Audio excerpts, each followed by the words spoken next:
Hey crafty friends, it's Joy here with another Lawn Fawn video, and today I created a Mother's Day card using the new Spring Basket stamp and die. So I have stamped my images from the Spring Basket stamp. I have stamped the basket 3 times, the bow 3 times. We have a cute little Happy Mother's Day card, which I think is so darling. 2 different kinds of butterflies that I stamped multiple times. And then I stamped 3 of the, I'm going to call them floral arrangements that are going to go inside of this basket. This is such a cute stamp set. You can also make an Easter card out of this as well, but obviously I'm going the route of the Mother's Day card. So I'm going to color these images with Copic markers. I stamped them with Lawn Fawn's jet black ink. And then I'm just going to color my images. Super simple, easy to color. I am doing the butterflies and bows in purple. We've got some pretty dark pink flowers here. Then I'm going to do, it's kind of like a purpley pink. Then I'm going to do orange for the flowers, for these second flowers, and then a different kind of pink for the third set of flowers.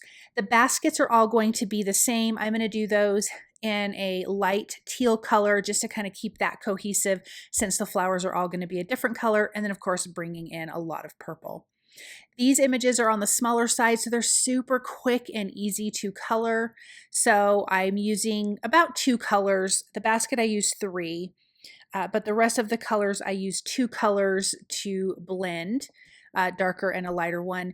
The butterflies and, well, the bows have 3 colors, excuse me. Those have 3 purples. So super easy, like I mentioned. I'm going to show you this one of the baskets because I'm going to color them all of the same.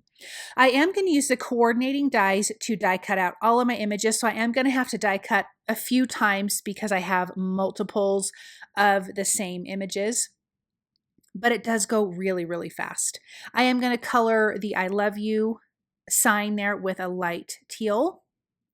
Then this is the die. I am not going to cut out that centerpiece. I'm leaving it in because I want to cut out that centerpiece using my dies. If you wanted to stamp those images, just don't use that centerpiece if you want to stamp the images on the inside of that basket. Then I'm going to be taking the Grassy Hillside borders and die cut that from Noble Fir Cardstock. And then I'm going to trim these down. I used my paper trimmer to kind of trim it down thin at the bottom, and then just using my scissors to line up and trim for the basket. So I want this to just look like the baskets are sitting in some grass. Then I am taking the quilted backdrop and a piece of patterned paper from the new, what is it called? The Bitsy Blooms 6x6 patterned paper. Then I'm taking the lacy rectangle stackable, the largest one, and die cutting that from that same Bitsy Blooms 6x6 pattern paper. Now I have trimmed that little piece down that we used the quilted backdrop on, and I added some foam adhesive squares so that way it can be popped up and have some dimension. In my MISTI, I'm going to stamp my sentiment, and I'm cutting the Mother's Day stamp set in half. Don't panic, because you can stamp it back together if you need, but I need these to be 3 separate sentiments for my layout on my design. So I'm going to ink those up. I'm using white cardstock from Lawn Fawn and their jet black ink. I'm going to stamp those a couple times to get a nice, good, crisp black image, and I'm just going to trim those out with a paper trimmer. Let's put our images together. I'm using some liquid glue at the bottom of those flowers, and I'm going to adhere that to the back of the basket. So like I mentioned before, if you didn't want to die cut out the center of the basket, you could just stamp these images on the inside.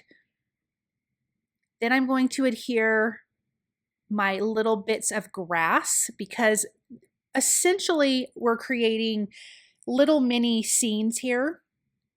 And again, I wanted my basket to be sitting in the grass. So I thought this was just a really cute way to get that look on each individual basket. Let me glue my last one here with just a little bit of liquid glue. I am going to add foam adhesive behind all of my baskets. It's about a 1mm foam adhesive. It's not super tall. And then I'm going to do the same thing for my sentiment. I'm going to start lining these up at the bottom. and then I can get my other basket and my sentiment lined up. I love this patterned paper. Again, that's from the Bitsy Blooms 6x6 pattern paper, and the top pattern there, it's like a plaid almost with fun stripes. So adding that quilted backdrop to it just kind of adds that same look. I think it turned out so cute. Let's adhere our sentiments. I love this layout. I think it's so fun. I want to add that little Happy Mother's Day card down at the bottom. We have the bows and the butterflies. That's going to really dress this up and really give kind of a lot of movement with those cute little butterflies. I want to adhere the bows in different spots on all 3 of the baskets. I'm going to add my butterflies to my baskets. Some are going to have some foam adhesive around the sentiment, so I can have a couple butterflies there. I have colored and die cut 6 butterflies, and I am going to use all 6. Just kind of finding a place where I want them to go. I don't want them to all be in the same position, so I'm trying to vary the positions of the butterflies, which way they're tilted, where they're going to be. And I think these really bring it to life. So I'm going to change out this butterfly here at the bottom and move that other butterfly to the sentiment. And I'm so glad I did, because I think it needed one more butterfly. Now on my card panel, I'm going to ink blend the edges here in just a second using Salvaged Patina Distress Oxide ink, because I want to be able to see the lacy edge that we have on our card panel against that background. Now that I have that adhered, I'm going to take some white gel pen and add a little bit of highlight detail to my butterflies, my bows, a little bit to the flowers and the leaves, just to give it that little something extra. And then we can take a look at this up close so we can see all of the beautiful detail. Look at that beautiful patterned paper. I love the lacy rectangle. We can see that now. And I love that quilted backdrop on the patterned paper. So, so cute. And of course, the spring basket images are darling. Thank you guys so very much for stopping by and watching. I hope you feel inspired, and I hope you guys have a really wonderful day.